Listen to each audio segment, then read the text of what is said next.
Hey YouTubers, welcome back to Desert Have a Garden. Today I am in my low desert garden and I just wanted to share with you that recently I went and visited my grandma in California.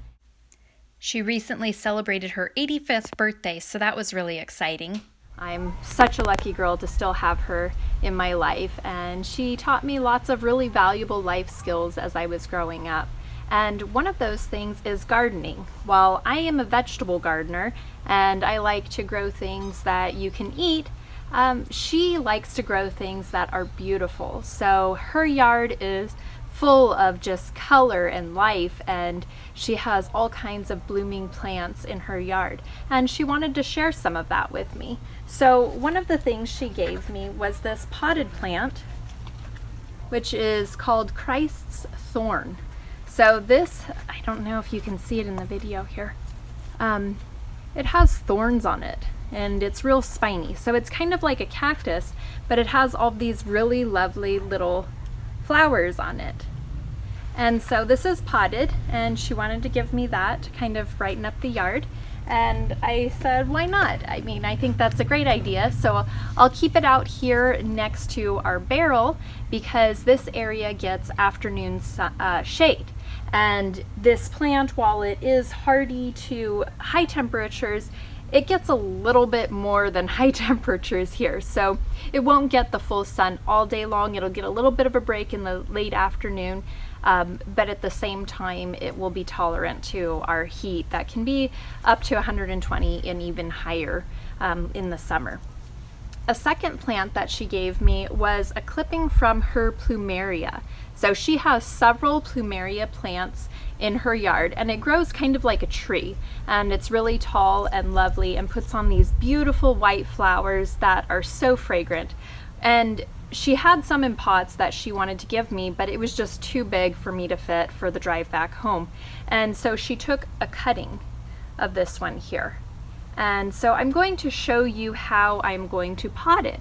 And hopefully we have some success in getting it established. Again, it's something that can grow in our high temperatures, but I will be putting it in a large pot so I can move it around, kind of find the best place to keep it. And then we will just see how it does out here. Hopefully we get some fragrant flowers going. So the first thing we're going to do is get this pruned down. I'll show you an image on the screen of what it looked like when I first got it. Here it had just been clipped off the plant and I had it in dry storage. It has lost 3 leaves since then, and it needs to lose more before we plant it. So all of these leaves need to be broken off. And you can wear gloves for this if you want, or you can just be careful. It does kind of have like a little sap, a milky sap. Let me see if I can get that to focus on there. Can you see that milky sap starting to come out of there? So it has that, and we want to break off all of the leaves with the exception of just these little core leaves right here. And so that's all that will be remaining when we go ahead and plant it. The next thing I'll do is moisten some soil and put it into a pot. You want to have a good, well-draining soil in order to keep it from getting root rot. Being a plant that likes the desert kind of climate, it doesn't like having soggy roots. I have a regular potting soil here that I'm using, and I'm moistening in layers in order to prevent having any dry spots down inside the pot.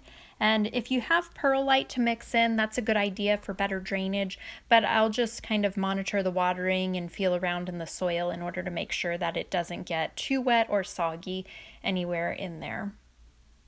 When you're clipping Plumeria in order to replant it, you want to allow 7 to 10 days in order for it to harden off in a dry area. And this clipping has been hardened for 10 days.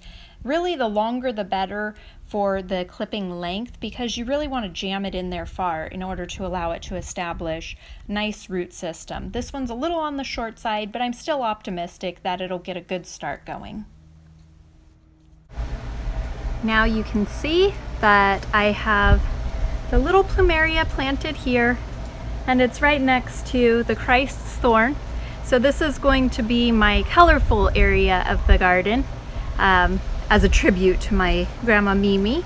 And it's right over here next to our barrel, and we'll get the afternoon shade over here.